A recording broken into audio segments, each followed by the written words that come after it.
Boa noite. Que Jesus possa acolher os nossos corações com luz e paz. Como nos caminhos espirituais nós ainda não sabemos trilhá-los com segurança, eu também me perdi nos caminhos materiais da vinda de Belo Horizonte para cá. Por isso, justifico um pouco o meu atraso. Na verdade, o estudo que nós vamos trazer hoje para vocês, e para nós, principalmente, para todos nós, ele se relaciona à prece atribuída a Francisco de Assis. E Francisco de Assis, ele é uma personagem, ele é uma personalidade muito querida a Jesus. Então, eu vou começar o nosso estudo lendo o finalzinho do Evangelho de João, onde no capítulo 19, no versículo 25, está escrito assim: junto à cruz de Jesus estavam de pé sua mãe, a irmã de sua mãe, Maria, mulher de Cleófas, e Maria Madalena. Quando Jesus viu sua mãe e perto dela o discípulo que amava, disse à sua mãe: mulher, eis aí o teu filho. Depois disse ao discípulo: eis aí a tua mãe. E desta hora em diante, o discípulo a levou para a sua casa. Eu queria só fazer um rápido comentário sobre essa passagem, porque ela traz duas informações interessantes que serão completadas para nós depois num terceiro momento. A primeira informação é que Jesus, já crucificado, vê sua mãe ao lado de João. E sempre no Evangelho de João, a referência que se faz a João é aquele discípulo a quem Jesus amava. Mas será que Jesus amava diferente João do que os outros discípulos? Né? Talvez o que ele queira dizer era aquele discípulo com o qual Jesus mais se afinizava. Porque a gente não entrega a mãe da gente para quem a gente não gosta. Vocês concordam? E Jesus naquele momento chega para João e diz: eis aí tua mãe. E chega para Maria e diz: eis aí teu filho. E dali em diante João passa a cuidar de Maria até o seu desencarne. Bom, por que eu estou trazendo essa passagem? Porque no livro Francisco de Assis, o Espírito Miramês, através da mediunidade de João Nunes Maia, nos informa que Francisco de Assis é exatamente este Espírito a quem Jesus entrega sua mãe. É exatamente esse Espírito que nos traz um dos Evangelhos, que é João. E é este Espírito que nos traz o Apocalipse, um livro absolutamente mediúnico. O Apocalipse, para quem já teve a oportunidade de estudá-lo, é um livro que do início ao fim, ele é mediúnico. Ele chega a ser mais metafórico do que Jesus. Porque Jesus usava as metáforas para que nós entendêssemos o recado claramente. No Apocalipse, o recado é dado sob um certo véu, porque a gente ainda não podia entender as características daquele livro. E aí, já revestido daquele corpo e daquele nome Francesco, nascido na cidade de Assis, nos vem Francisco de Assis. Retorna João, porque Jesus, nesse livro, Miramês nos conta o seguinte, que Jesus, preocupado com a condução do cristianismo, não da Igreja Católica, apenas, mas a condução do cristianismo na terra, Jesus se vira para João e diz: preciso que você retorne. E preciso que você refunde a minha igreja. Jesus não estava se referindo à igreja católica apenas. Jesus estava se referindo ao cristianismo. Porque o cristianismo naquele momento da Idade Média se materializava cada vez mais. Cada vez mais havia vinda de indulgências. Se eu dissesse para vocês que o Santo Reginaldo tinha tocado aqui, tinha sido canonizado pela igreja e tocado aqui nesse vidro, e eu quebrasse esse vidro, eu podia vender para cada um de vocês um pedacinho do vidro e vocês iriam comprar de mim e acreditar na salvação porque o Santo Reginaldo tocou nesse vidro. Então a igreja se materializava cada vez mais.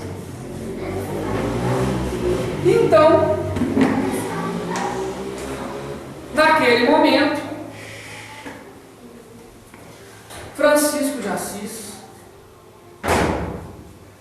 o Francisco,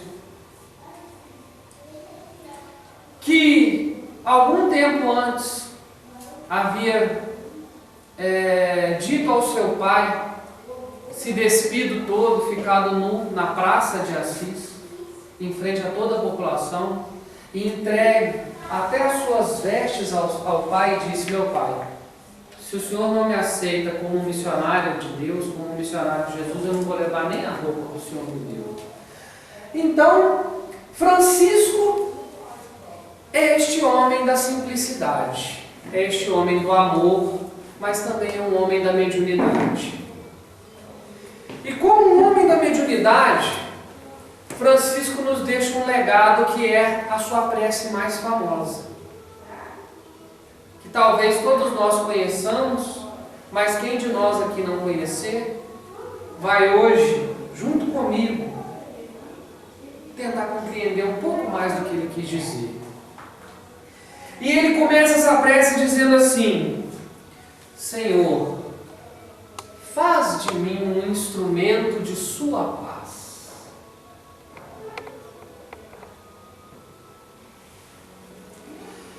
Essa primeira rogativa, ela é muito profunda. Essa primeira rogativa, ela é muito sincera. E essa primeira rogativa, ela é extremamente séria. Porque quando ele diz assim: Senhor, faz de mim um instrumento de sua paz. O que é um instrumento? Um instrumento não é um objeto que a gente utiliza para construir alguma coisa, para construir uma obra. E Jesus diz assim, Francisco de Assis diz a Jesus: Senhor, faz de mim um instrumento da tua obra, um instrumento da tua paz. E eu entendo essa primeira rogativa como toda receita, quem cozinha aqui sabe bem disso, toda receita ela tem um título. Eu entendo essa primeira rogativa como o título da receita que ele vai dar para a gente depois. Porque para que o Senhor possa fazer de mim, de cada um aqui, e dele, Francisco, um instrumento da sua paz, da paz de Deus, da paz de Jesus, ele vai dando os ingredientes. Ele não fica só nisso. Ele vai dar um ingrediente para cada situação que a gente passa pela vida. Ele vai dar um ingrediente para cada momento de desconforto que a gente passa pela vida. Mas ele começa assim: Senhor, faz de mim um objeto, faz de mim um utensílio da sua paz. E aí ele começa a dar os ingredientes. E ele começa pelo ingrediente mais importante. Normalmente a gente começa as receitas pelo ingrediente mais importante, não é? Qual que é o ingrediente mais importante para a gente construir a paz? Quem pode falar para mim? Reginaldo está soprando. O ingrediente mais importante para a gente construir a paz é o amor. É o amor incondicional. É aquele amor sem limites. É o amor que Jesus teve por nós. É o amor que Jesus tem por nós. É o amor que nós ainda não conhecemos na sua plenitude. Mas é o amor que é o principal ingrediente dessa receita. E ele diz para Jesus assim: onde houver ódio, que eu leve o amor. Aí, Altamiro, Reginaldo, vocês que estavam aqui ontem, né, que a gente estava fazendo estudo, a gente começa a perceber um pouco mais, o nosso amigo, perdão que eu não lembro o nome, mas também estava aqui, Júlio, a gente começa a perceber um pouco mais a responsabilidade do espírita. Porque o espírita, ele não pode pegar essa prece e fazer essa prece da boca para fora. Porque vocês imaginam a responsabilidade que a gente tem, sabendo que onde houver o ódio, nós de fato, de verdade, precisamos levar o amor. Onde tiver uma torcida organizada do Cruzeiro do Atlético, você tem que entrar no meio e levar o amor. É difícil ou não é? A nossa posição.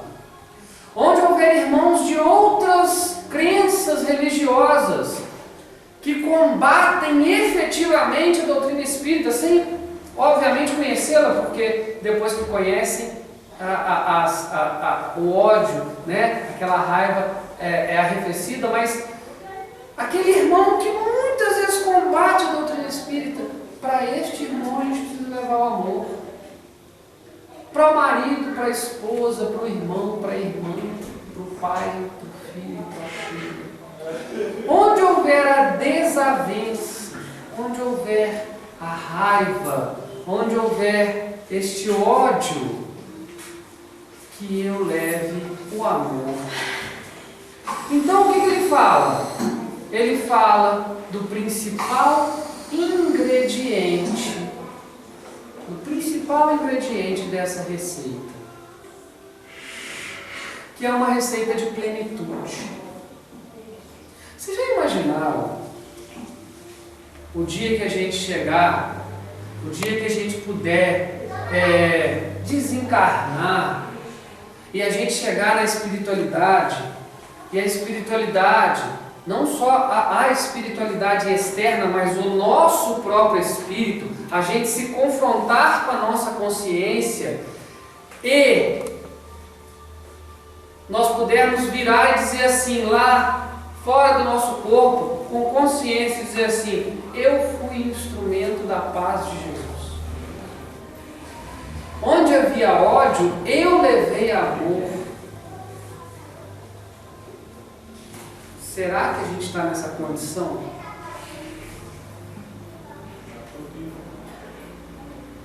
Talvez a resposta primeira na cabeça da gente seja não. Mas todos estamos a caminho. Sem exceção.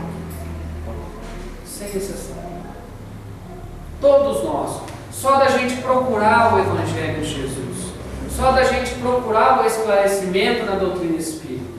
Todos nós estamos a caminho. E aí, ele vem e diz assim: onde houver ofensa, que eu leve o perdão.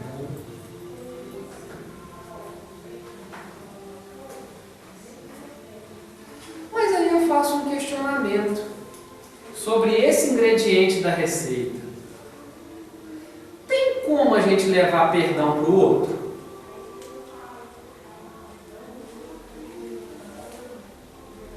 Alguém já imaginou assim, ó? Eu vou levar o perdão para o Altamiro. Como é que eu vou levar perdão para o Altamiro? Ou o Altamiro perdoa ou ele não perdoa, porque eu não tenho como levar perdão para ele. Então, esse ingrediente da receita, ele é interno. Ele é absolutamente interno. Porque aonde houver ofensa, eu tenho que levar o perdão. Eu só vou levar o perdão aonde eu me sentir ofendido. Se eu não me sentir ofendido, eu não preciso perdoar.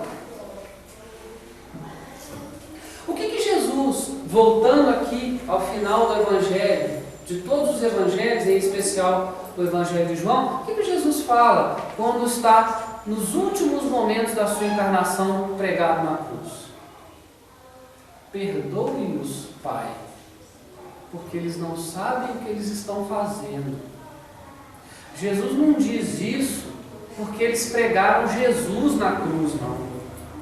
Jesus diz isso porque ele estava enxergando a criancice espiritual do povo naquele momento. E ele diz: perdoe-os, Pai. Por que perdoe-os, Pai? Porque aquelas pessoas, se é que nós não estávamos lá gritando Barrabás, né? A gente sempre comenta isso, mas aquelas pessoas, elas se insurgiram contra a lei de Deus. Jesus não se sentiu ofendido. Em momento algum Jesus se sentiu ofendido. Tanto que quando ele vai ser preso, Pedro tira a espada, decepa a orelha do centurião e ele fala: embainha tua espada.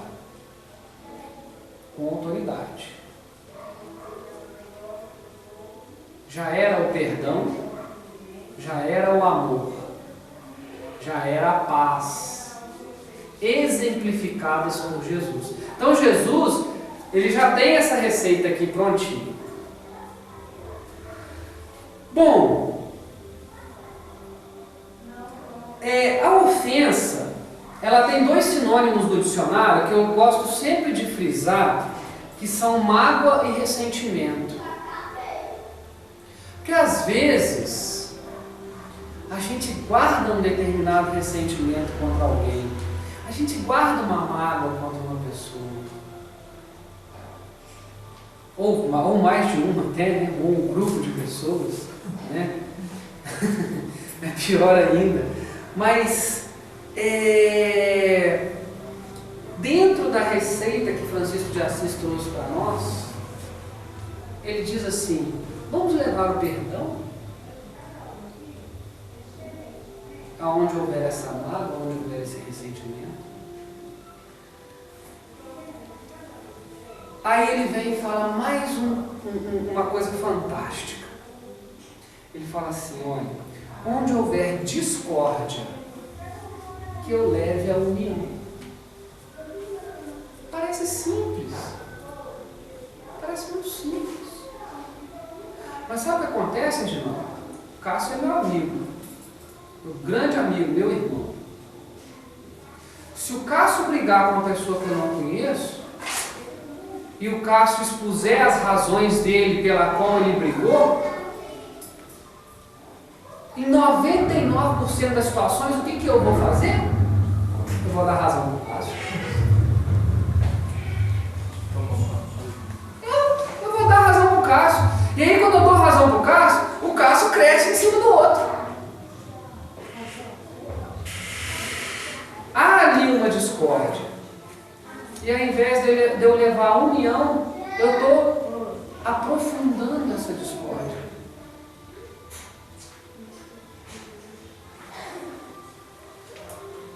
Olhem bem, gente. Quando a gente reflete com carinho, com amor, à luz da doutrina espírita,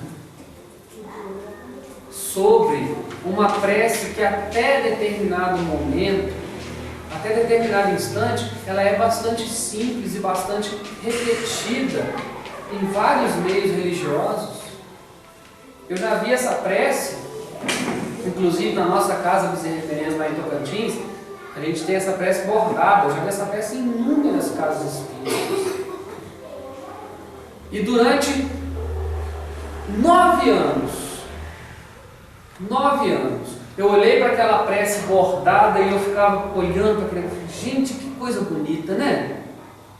Que homem sábio, que palavras maravilhosas.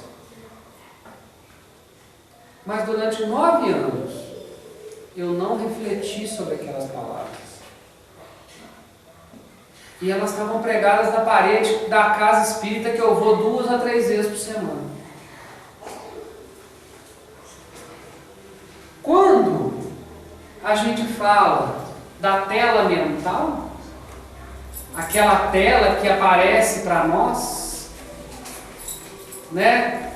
Se eu não estou enxergando o conhecimento que está pregado na parede da casa espírita que eu frequento durante 9 anos, como que eu quero ajudar as pessoas? Eu estou precisando da reciclagem ou de um óculos novo.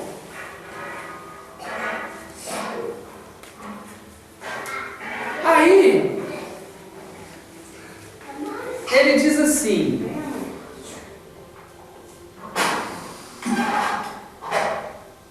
esse negócio de vez em quando ele dá um. Ele diz assim, ele desligou.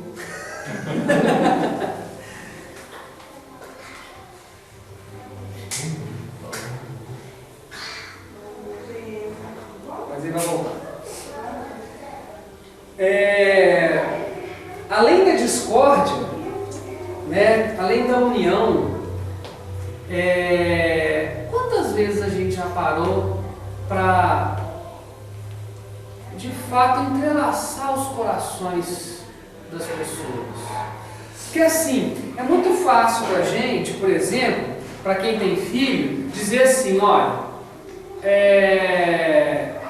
os dois não se bicam, né? Que esforço que eu estou fazendo para esses dois se bicarem? Né? Qual o tratamento que eu estou dando para eles?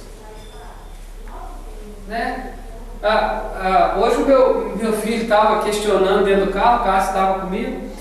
Pai, quanto tempo eu vou levar para me entender com o meu primo? Porque ele tem uma diferença com o primo dele, que é um ano de diferença de idade e todas as diferenças de conduta que vocês puderem imaginar. Os dois, um é água, o outro é vinho completamente.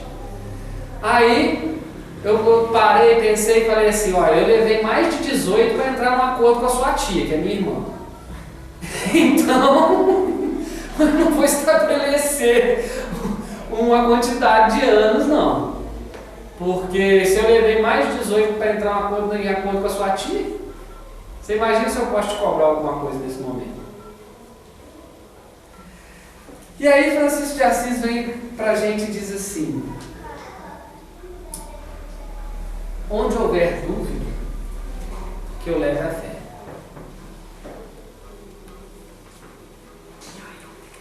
Ontem mesmo a gente estava comentando sobre essa questão da fé. Como é importante a fé? Como é importante a gente acreditar de verdade em alguma coisa? Agora, como é mais importante a gente acreditar de verdade em Jesus, a gente acreditar de verdade em Deus? Porque algum de nós aqui se lembra de ter visto Jesus assim, cara a cara, passeando por aqui entre nós? Eu nunca vi. Mas nós acreditamos firmemente que este Espírito é o nosso governador deste planeta, e mais, que ele é o nosso mestre, e mais, que ele é o Espírito mais sábio que já pisou aqui, e mais, que o exemplo dele é o caminho da nossa salvação. Mas que salvação? A salvação de nós mesmos, dos nossos erros, dos nossos equívocos. Mas como que a gente acredita se a gente não viu esse ser? O exemplo, a mensagem, de Jesus nos faz ter fé. O exemplo e a mensagem de Jesus, eles nos fazem acreditar. Quando a gente olha para o céu numa noite de apagão e vê o céu com todas aquelas estrelas e a gente tem a certeza de que a gente não está sozinho, a gente tem certeza de que Deus existe. Quem já teve a oportunidade de olhar no microscópio e ver a quantidade de seres que vão e voltam, vão e voltam, vão e voltam, numa minúscula partícula, tem certeza de que Deus existe, porque aquilo não é construção do homem. E as regras são sempre as mesmas. Como nós falamos aqui, por que Jesus pede, Pai, perdoa-os? Porque eles não sabem o que fazem. Porque eles pecaram contra a lei de Deus. Eles agiram em desconformidade com a lei de Deus. O não matarás está aí desde antes de Moisés. Moisés traduziu com uma frasezinha só, mas desde antes de Moisés o não matarás já existia.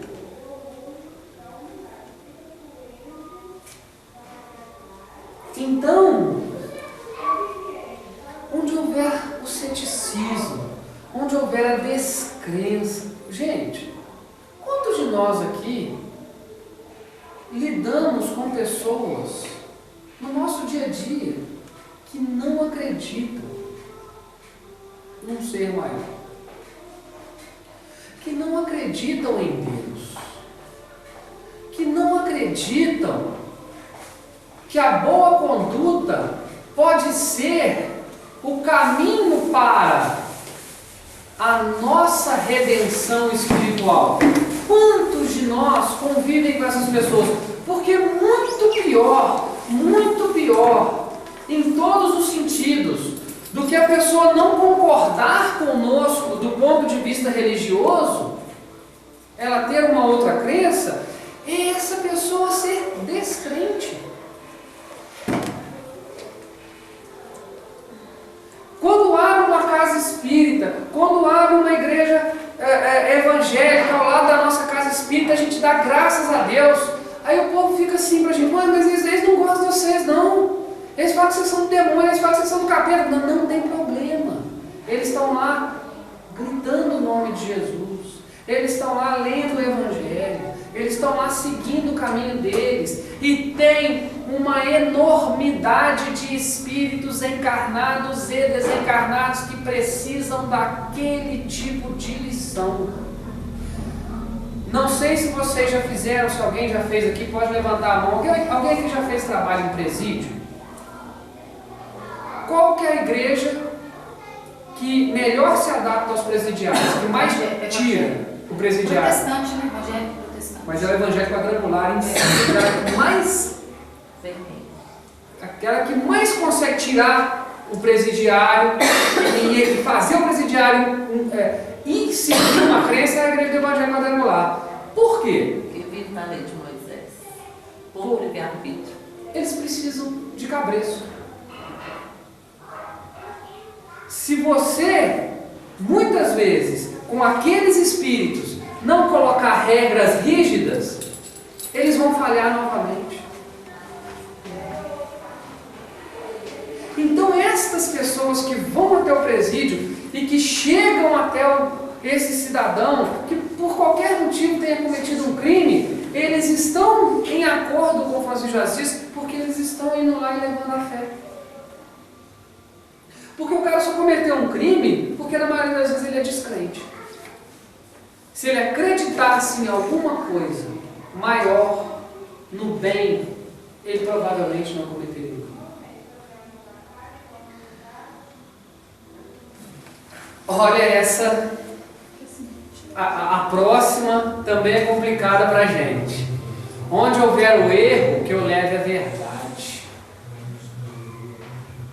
Qual verdade? A minha verdade?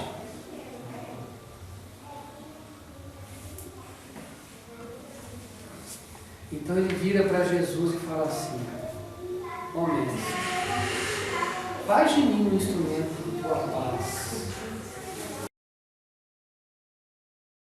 E onde houver o erro, que eu leve a verdade. Mas qual verdade? Se nós não tivermos o discernimento de chegar à conclusão de que a verdade é aquela necessária para o momento, se a gente quiser impor uma verdade absoluta, provavelmente a gente vai criar mais problema do que se a gente ficasse quieto. É a famosa boa oportunidade para calar. Às vezes a gente perde grande oportunidade para calar, porque a gente quer colocar a nossa verdade, porque eu sou um estudioso da doutrina espírita há 21 anos.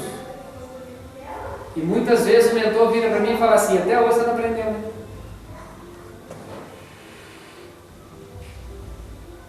Até hoje você não aprendeu.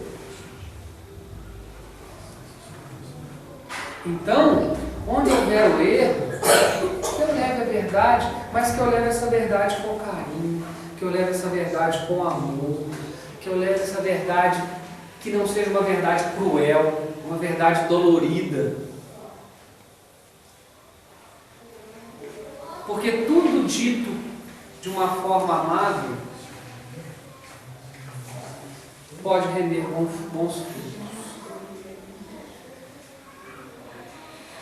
Onde houver o desespero, que eu leve a esperança.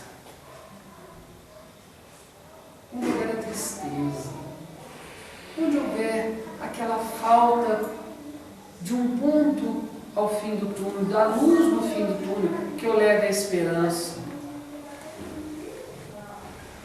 Como nós podemos fazer isso? Às vezes com um sorriso, às vezes com uma palavra amiga, às vezes com um abraço, às vezes com um sistema telefônico de SOS Preces. Um amigo nosso falou ontem que a casa dele está criando. Gente, quantas pessoas são literalmente salvas da condição de suicidas por conta de um SOS Preces.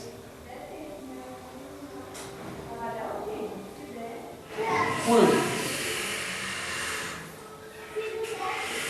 Esse ingrediente da receita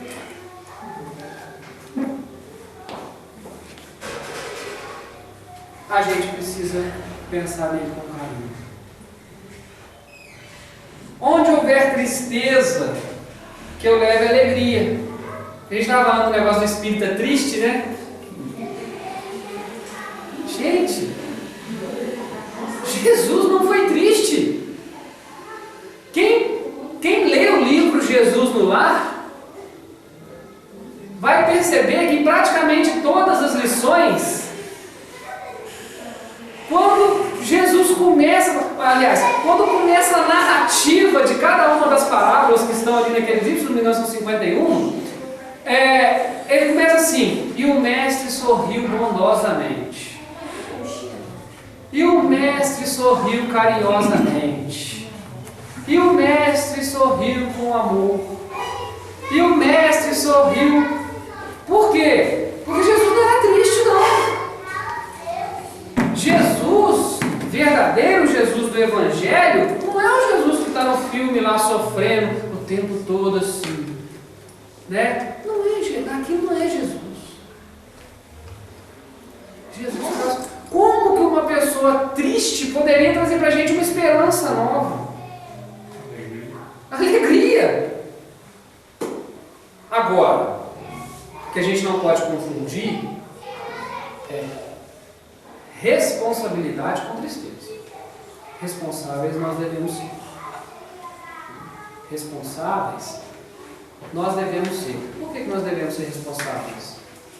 Porque nós temos conhecimento.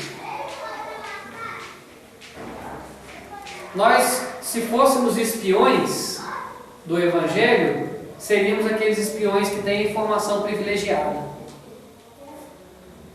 Porque a gente já sabe pegar a doutrina espírita e já sabe ler o que a doutrina espírita trouxe para a gente. e já sabe minimamente decodificar aquilo que está ali. Então, nós temos que levar alegria. Nós precisamos levar alegria. Porque o espírito não deve ser triste. Aliás, acho que a mensagem mediúnica ontem estava dizendo isso, né?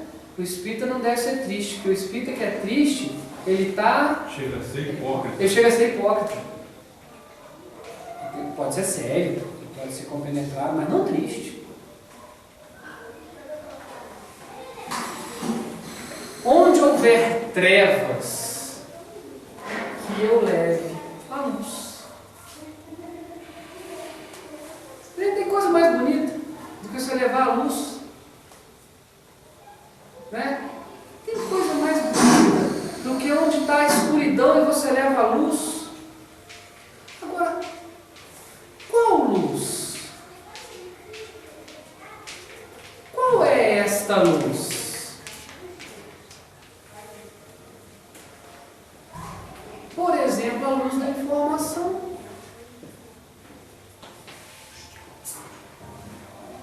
Né? A gente estava comentando aqui ontem também sobre a questão da pessoa que estava com uma doença grave e aí todo mundo, não, você vai viver mais 10 anos, você vai viver mais 15 anos, aí chega o outro lá e fala assim, olha, você vai desencarnar. Aí lá, graças a Deus alguém falou a verdade comigo. Porque assim, é óbvio que você não vai chegar e falar, olha, sua situação não é complicada, você tem chance, né? A gente tem que ter fé, mas a sua situação não é fácil. É possível que você desencarne. Né? É melhor a gente levar esta luz do que ficar enganando a pessoa. Mas também é melhor a gente levar a luz no sentido de dizer assim, olha, existe outra coisa além disso que a gente enxerga aqui. Existe um caminho da luz muito maior e mais resplandecente do que este construído aqui na matéria. Divaldo Franco foi fazer em 1987 uma conferência espírita na cidade de Juiz de Fora, de onde eu sou natural. E essa conferência duraria 3 dias e haveria ali 400 encarnados por dia. 400 encarnados, que era o que cabia no salão, para cada dia. Então dava 1.200 ao todo. E há uma história, depois psicografada pela Sueli Calda Schubert, um dia, se Deus quiser, e nós pudermos retornar aqui, eu até trago essa história para vocês, que ela é fantástica, mas o resumo da ópera era o seguinte, só para frisar essa parte do há um caminho da luz maior do que esse que a gente vê aqui.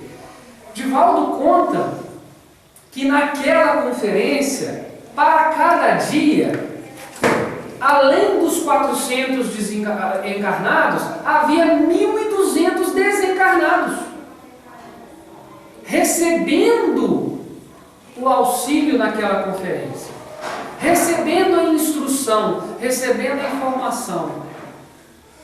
Então vocês imaginam, é mais ou menos a conta mesmo, nós somos 7 bilhões de desencarnados e mais ou menos 28 bilhões de espíritos aqui, é 3 para 1. A fila para encarnar é grande. A fila para encarnar é grande. Então, aonde há... Olha, gente, olha que coisa mais bonita quando ele fala isso, porque ele está quase querendo dizer o seguinte, olha, eu quero ser mãe porque eu quero dar à luz.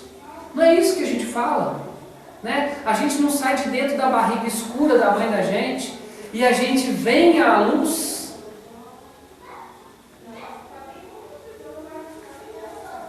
Então, se a gente vem à luz, se a gente já começa assim, por que a gente não permanece nessa caminhada? Espalhando luz. Não é um anjinho também? Não é um...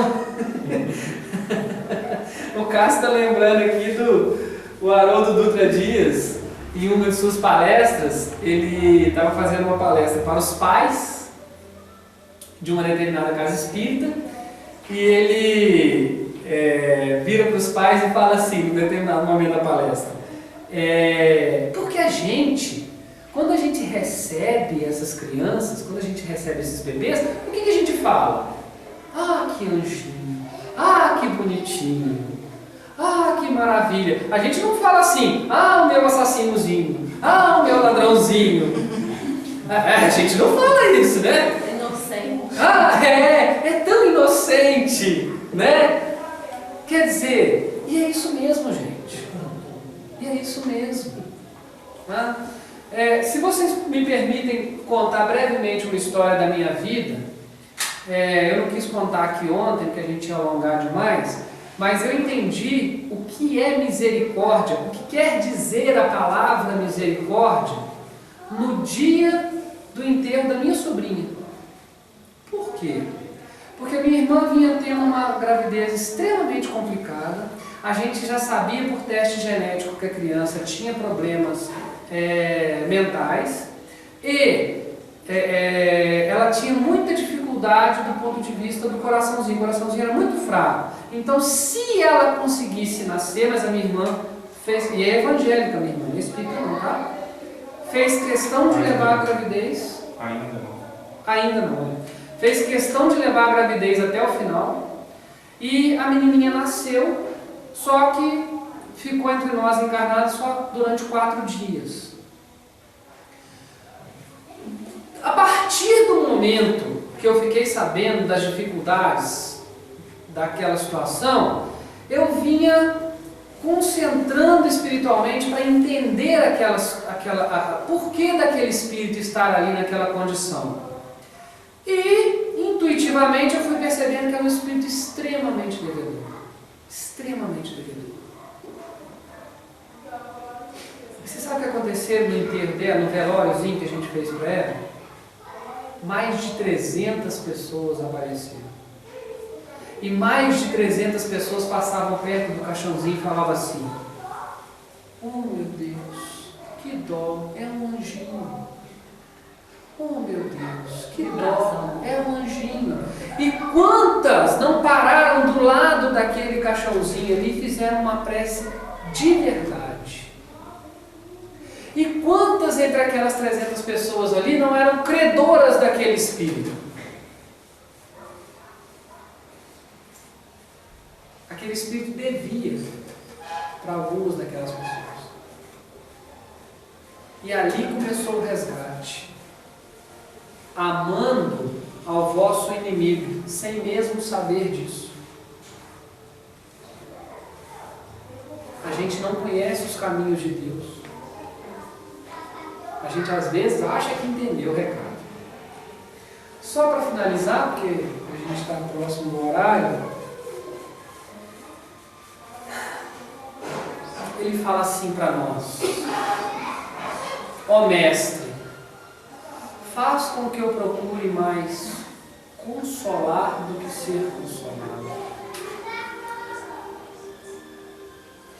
Faz com que eu procure mais compreender do que ser compreendido. Faz com que eu procure mais amar do que ser amado. Porque é dando que nós recebemos. É perdoando que nós somos perdoados.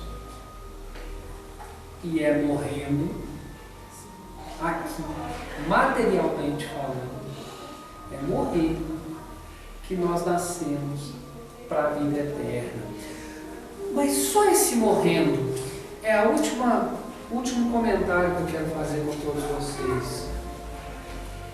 Alguém lembra de quando fala assim no Evangelho: a gente precisa matar o homem velho para nascer o homem novo? A gente não precisa morrer do ponto de vista do corpo físico para a gente renascer no amor. A gente só precisa querer se renovar, querer se modificar. E era essa mensagem que eu queria trazer para todos nós aqui hoje, lembrando que quem ocupa o púlpito normalmente é quem mais precisa de receber a mensagem, né? E agradeço de coração a oportunidade que a Casa Caminho da Luz nos deu na noite de hoje. Muita paz a todos. Agradeço disso. A gente se encerrar para mim. Você quer vir? Por favor. Sim? Caridade.